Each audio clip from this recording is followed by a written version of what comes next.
దేవుడి మీద ఆధారపడితే ఎప్పటికీ బలం కలిగే ఉంటావు. నిన్ను వాడినేడు దేవుడు, నీకు అవమానం రానేడు, నిన్ను అన్ని రంగాల్లో నిన్ను నిలబెడతాడు. ఎందుకంటే నీ ముందు దేవుణ్ణి పెట్టుకున్నావు కదా, అందుకే అంటాను, మీరు ఎట్టి వెళుతున్నా కానీ ప్రార్థన చేసుకోమని చెప్తాను.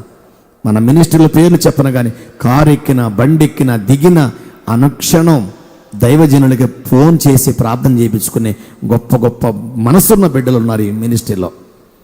వాళ్ళకి ప్రార్థనలు వచ్చు, పాటలు వచ్చు, అన్ని రంగాల్లో ఎదిగిన వాళ్ళే. దేవుడు అంటే భయభక్తులు కూడా ఉంది. కానీ దైవజనుడు ప్రార్థన చేసిందాక బయటకు కదలరు.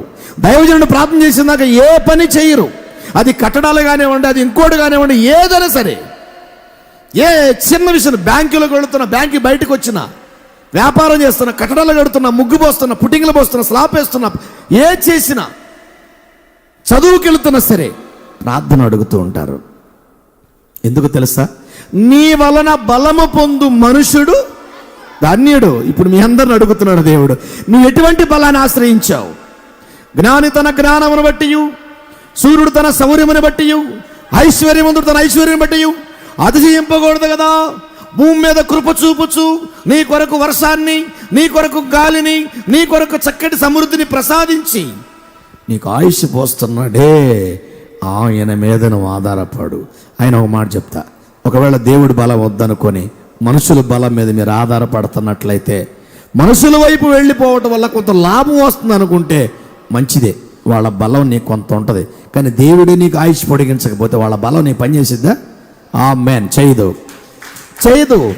ఆ బలాన్ని నీవు కలిగి ఉండాలంటే నువ్వు ఎవరి బలమే ఆధారపడాలి? దేవుడు. అందుకే నెంబర్ 1లో విన్నాం, నాకు బలమును నేర్చుకోండి. ఆడవాళ్ళు బాగా చెప్తారు, మీరు మగాళ్ళు చెప్పరావా? ఇంటికి వెళ్ళి తింటారా మీరు ప్లేట్లు అన్నం వేసుకొని? చెప్పరా మీరు మగాళ్ళంతా? నోళ్ళు తెరవరు మీ దేవుడి సన్నిధిలో. ఇంత చక్కగా చెప్తారండి ఆడబిడ్డలు. మీరు చెప్పరా అండి? అంటే నేర్చుకోవడానికి సిద్ధం లేదా మీకు మనసు? అసలు వాక్యం నోరుతో బయటికి రావాలంటే విరిగి నలిగిన హృదయం అయితే వస్తుంది, తగ్గింపు మనసు ఉంటే వస్తుంది. నాకు అన్నీ తెలుసులే అనుకొని కూర్చున్నావు అనుకో. నేను ఒక కవితను చదివానండి. ఎవడైతే ముక్తి గురించి బోధిస్తున్నాడో, ఆ ముక్తి గురించి చెప్పేవాడు నాకంటే తక్కువవాడని ఎవడైతే అనుకుంటాడో వాడు మోక్షమును చేరడు అంటాడు. ఏమంటాడు? ముక్తి గురించి చెప్పేవాడు నాకంటే తక్కువ వాడని మనసులో ఎప్పుడైతే వస్తుందో వాడు మోక్షానికి చేరుకోవడం కదా, ముక్తి కూడా వాడికి అందదు, అసలు మోక్ష ప్రదాతకి దొరకడం.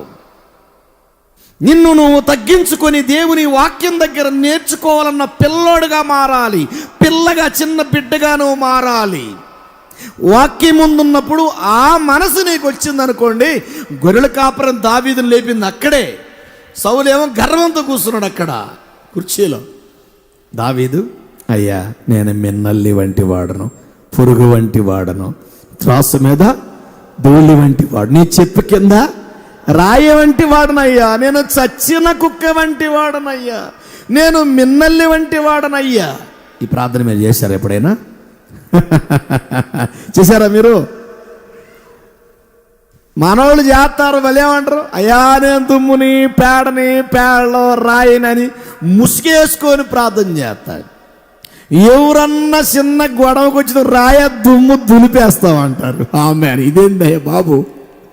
మనకి హృదయంలో ఉండాలి ఆ తగ్గింపు అనేది. అర్థమవుతుందా? చర్చిలో కూడా చాలామంది ప్రార్థన చేస్తారు, అయ్యా నేను ఏమీ ఎరగని అభాగ్యురాలని, అభాగ్యుడినయ్యా అంటారు.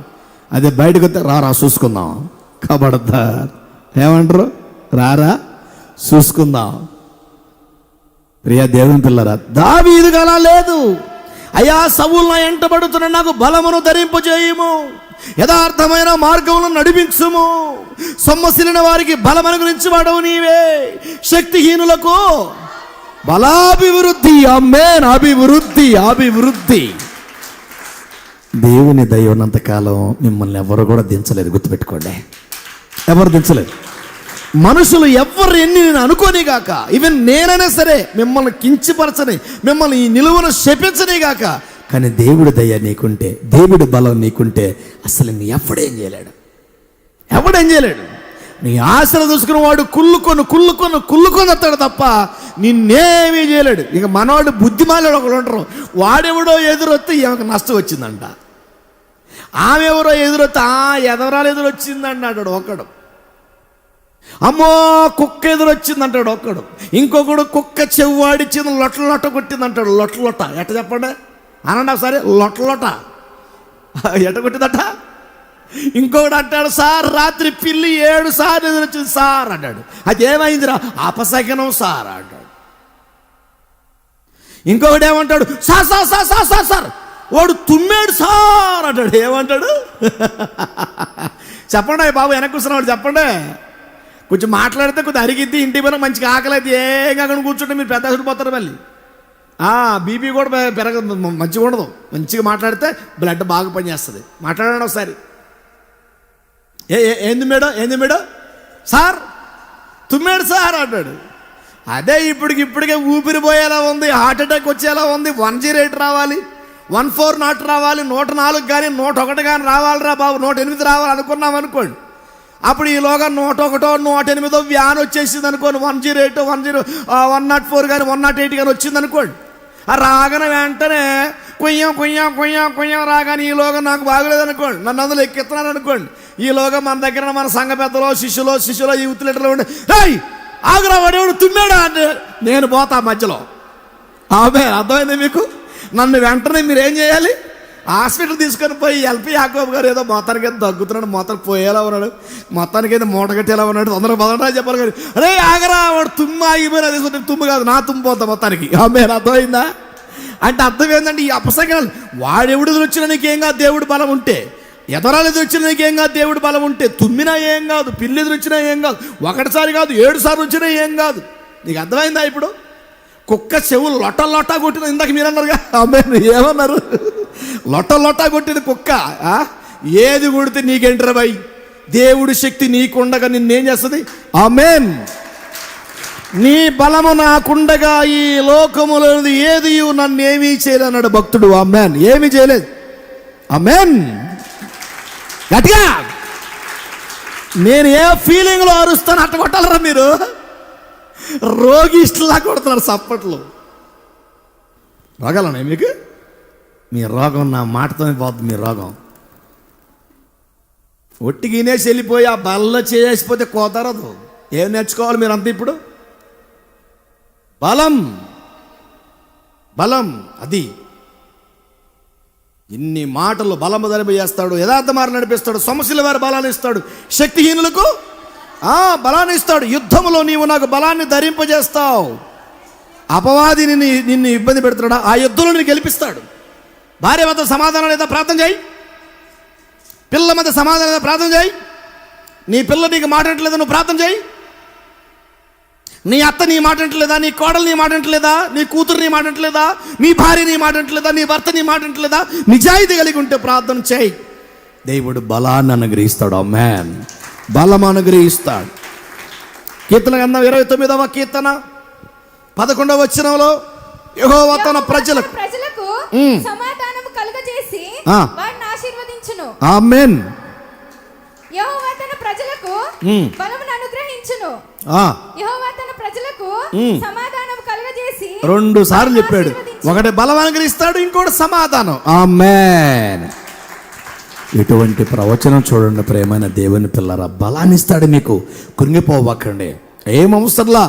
దేవుడి కొరకు నిజాయితీగా బతుకుతున్న బిడ్డలకు దేవుడు ఎన్నో మార్గాలు చూపించినట్టుగా నేను సాక్షిని. నాకు తెలుసు, నేను నిజం చెప్తున్నా. దేవుడి కొరకు నిలబడిన బిడ్డలకి అపవాది ఎన్నో శోధనలు, కష్టాలు, బాధలు, అప్పులు, రోగాలు కదిలించినప్పుడు నేను సవాల్ చేశాను. దేవుడు కొండలాంటి కష్టాలు కూడా మంచులా కరిగిచ్చేస్తాడు. ఆమేన్. మంచులా కరిగిచ్చేస్తాడు. గిద్యోను అడుగుతున్నాడు, మిడతల దండు వలె ఉన్నటువంటి అదిగో ఆ అమోరీలను నేను ఓడించలేను అన్నాడు. దేవదూత అన్నాడు, పిచ్చోడా నువ్వు ఓడిస్తావు అన్నాడు. అమ్మో లేదు, నేను చాలా పిరికోడు అన్నాడు గిద్యోన్. గానుగు చాటును దాక్కొని ఉన్నాడు, గోధుమలు దొళ్ళగొట్టుకుంటూ ఉన్నాడు. పరాక్రమం కలిగిన బలాఢ్యుడా అని పిలుస్తున్నాడు దేవదూత. ఏనంటాడు? ఈయనకే పిచ్చే పట్టిందని మొదలుకే పిరికోడంటే మళ్ళీ పరాక్రమం కలిగిన బలాఢ్యుడా అంట. పిచ్చే పట్టింది నీకు అంటాడు. వెళ్ళిపోయాక అదే అంటాడు, నువ్వేదైతే చేయలేవో అదే నువ్వు చేస్తావని నేను చెప్తాను. ఆమేన్. నువ్వేదైతే కొనలేవో ఆ బంగారం నువ్వు కొంటావని చెప్తాను. ఆమేన్.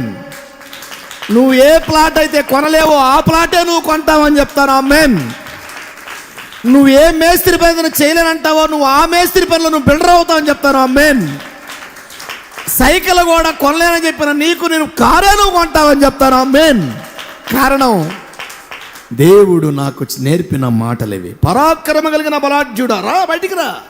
ఎందుకు దాక్కున్నావు? గానుగు సాటునా నువ్వు ఓడిస్తా వాళ్ళని. అమ్మ అట్టం కుదరదు బో బాగు అంటే నన్ను వాళ్ళ మధ్య తీసుకెళ్ళి ఆ మిడతల దండిగా ఉన్న ప్రజల దగ్గర తీసుకెళ్ళి నన్ను ముక్కలు చేద్దామనే అటేదో పని అయితే ఈ గొర్రె బొచ్చు పక్కన పడేస్తాను, దాని మీదే మంచు పడాలా. ఆగు, పడింది కదా, ఇప్పుడు పిండితో ఆగు. పిండాడు, నీళ్లు పడ్డాయి. అయితే ఇంకోసారి ఆగు, మళ్ళీ గీతలా పడాలా, తోలు మీద పడకూడదు. మళ్ళీ పడింది.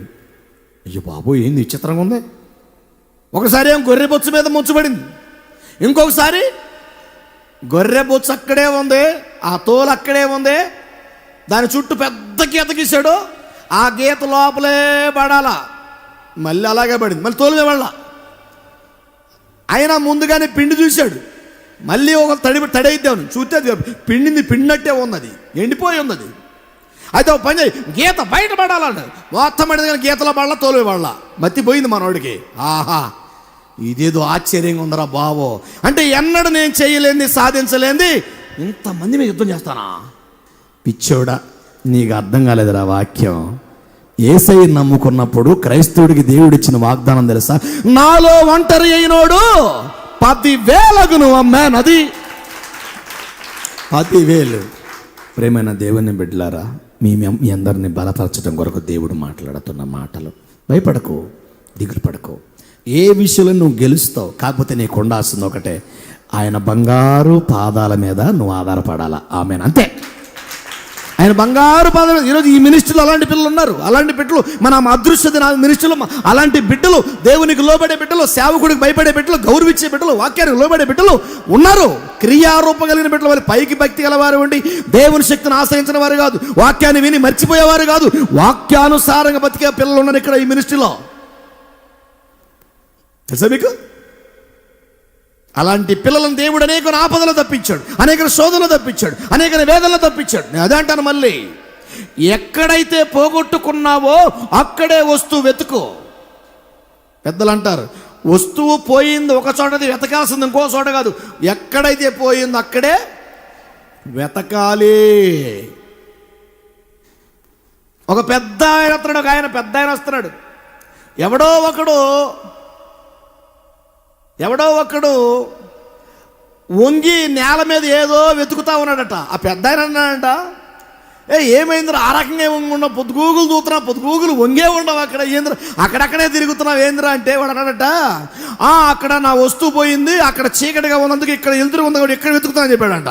ఒరే పిచ్చోడా, ఎవడురా నువ్వు, ఇంతకు నువ్వు ఏడ పోగొట్టుకున్నావు వస్తువు అన్నాడట. అదే చీకటిగా ఉంది చూడు, ఆ చీకటిలో పోగొట్టుకున్నా అన్నాడంట. అది ఇప్పుడు ఏం వెతుకుతున్నావు అనంట. ఇక్కడ ఎదురుగా ఉంది కాబట్టి ఏడ దొరికిద్దామని వెతుకున్నాను. పిచ్చోడ మెంటోడు రా నువ్వు. వస్తువు పోయిన దగ్గరే వెతుకో. దేంట్లో అయితే నువ్వు గెలవలేకపోతున్నావో అక్కడ నువ్వు దేవుణ్ణి అడుగు, దేవా ఇందులో నేను గెలవలేకపోతున్నా, ఇందులో నేను ఓడిపోతున్నా అనుకుంటున్నాను కానీ ముందుకు పోవటంలా, ఏదో జరిగిద్ది అనిపిస్తుంది జరగటంలా, ఎందుకు వెనక్కి వెళ్ళిపోతుంది, ఎందుకు నాకు కొద్దు ఏర్పడుతుంది, అన్ని వండి కూడా మనశ్శాంతి నాకు ఎందుకు లేదు, ఎందుకు నెమ్మదిగా ఉండలేకపోతున్నా, ఎందుకు ప్రార్థన చేయలేకపోతున్నా, ఎందుకు విశ్వాసంలో జారిపోతున్నా, ఎందుకు డౌట్లు వస్తున్నాయి, ఎందుకు అనుమానం వస్తుంది, ఎందుకు స్థిరంగా ఉండలేకపోతున్నా, ఎందుకు అని అడుగు. పరిశుద్ధాత్మ దేవుడు వెంటనే నీకు రిప్లై ఇచ్చేస్తాడు. ఆమేన్. వెంటనే ఇచ్చేస్తాడు. అదే భక్తుడు చెప్పిన మాటలో కూడా బలాన్ని ధరింపజేస్తాడు, యథార్థ మార్గాలు నడిపిస్తాడు, సమస్యల వారి బలాన్ని ఇస్తాడు, శక్తిహీనులకు బలాన్ని ఇస్తాడు, యుద్ధంలో ఆయన బలంతో ధరింపజేస్తాడు, నీ మీదకు వచ్చే వారిని నీ కిందకే అణిచివేస్తాడు. దేవుని వల్ల బలమునందు మనుషులు ధాన్యులు, నానాటికి వారు బలాభివృద్ధి పొందుతారు. అందుకే అన్నాడు ఇక్కడ, యెహోవా తన ప్రజలకు బలం అనుగ్రహించును, యెహోవా తన ప్రజలకు సమాధానము కలుగు చేస్తాడు అన్నాడు.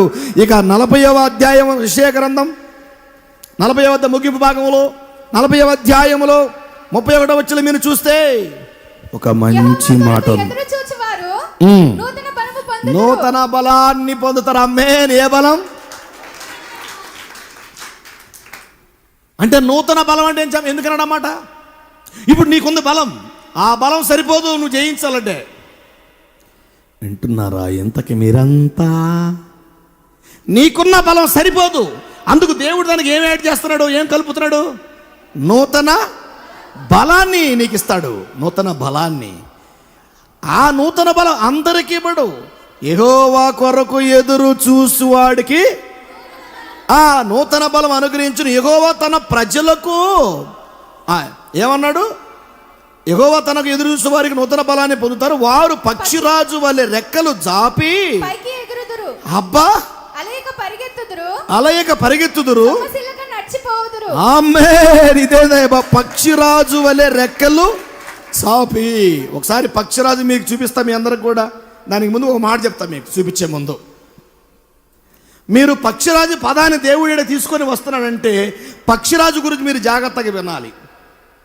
ఆకాశంలో ఎత్తైన స్థలంలో అది గూడు కట్టుకుంటుంది. అది విషయం ఏంది అని అంటే అది ఎత్తైన ప్రాంతాల్లో ఉంటూ ఎక్కువగా ఉంటుంది. కొండల ప్రాంతంలో ఎక్కడో ఎత్తైన మైదానంలో ఎక్కడెక్కడో ఉంటుంది. ఆ పైనుండి ఆహారాన్ని వెతుకుతూ ఉంది. అది విషయం ఏంటంటే అది రాను రాను రాను రాను రాను రాను వయసు ఎక్కువైపోయినప్పుడు తన ముక్కు మొద్దుబారిపోయి ఆహారాన్ని తీసుకోలేదు. అది వయసు ఎక్కువైపోయినప్పుడు దాని రెక్కలు దాని ఈకలు కూడా మొద్దుబారిపోయి అది ఎగరలేదన్నమాట. అంటే ఎగరలేకపోతుంది. ముక్కు చూస్తే మొద్దుబారిపోయింది. ఏం చేయాలో అర్థం కాకుండా అది ఏం చేస్తుందంటే దగ్గరగా కొన్ని నెలల పాటు అది ఉపవాసం ఉండి ఆహారం సరిగా తీసుకోకుండా ఎవరికి కంటికి కనబడినంత ప్రదేశంలో ఎత్తైన శిఖరం మీదకి వెళ్ళి కూర్చొని అక్కడేం చేస్తుందో తెలుసా? అక్కడికి వెళ్ళి తన ముక్కును తీసుకుని ఆ కొండ బండ మీద తన ముక్కుని అటు ఇటు రాస్తుంది. ఆ ముక్కుని అటు రుద్ది ఇటు రుద్ది అలా రుద్ది ఇలా రుద్ది ఆఖరికి ఆ ముక్కును రుద్దుతూ ఉంది.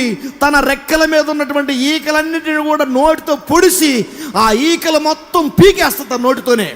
తన నోటితోనే పీకేసుకొని తన ముక్కు రక్తం కారుతున్నా సరే బండకేసి పొదునొచ్చేలాగా బాగా నూరి దాని మీద ఉన్నటువంటి ఆ పాతతనం పోయేదాకా నూరి తనకి కొత్త ముక్కు వచ్చేటట్టు తనకి కొత్త రెక్కలు వచ్చేంత వరకు కొన్ని నెలలు ఆ కొండ మీదనే ఉంటుంది. కిందకి రాదు ఇంకా. ఒకసారి మీరు ఆ కొత్తగా ముక్కు వచ్చిన తర్వాత పాతగా ఉన్నప్పుడు అది ఏ విధంగా తన ముక్కును పొడుచుకుంటుందో కొండ మీద మీరు చూడండి. లైవ్లో చూపిస్తాడు మీకు యూట్యూబ్లో వచ్చింది, చూసుకోండి మీకు కావాలంటే. అది చూడండి. పక్షిరాజు నూతన జన్మ అన్నాడు అక్కడ.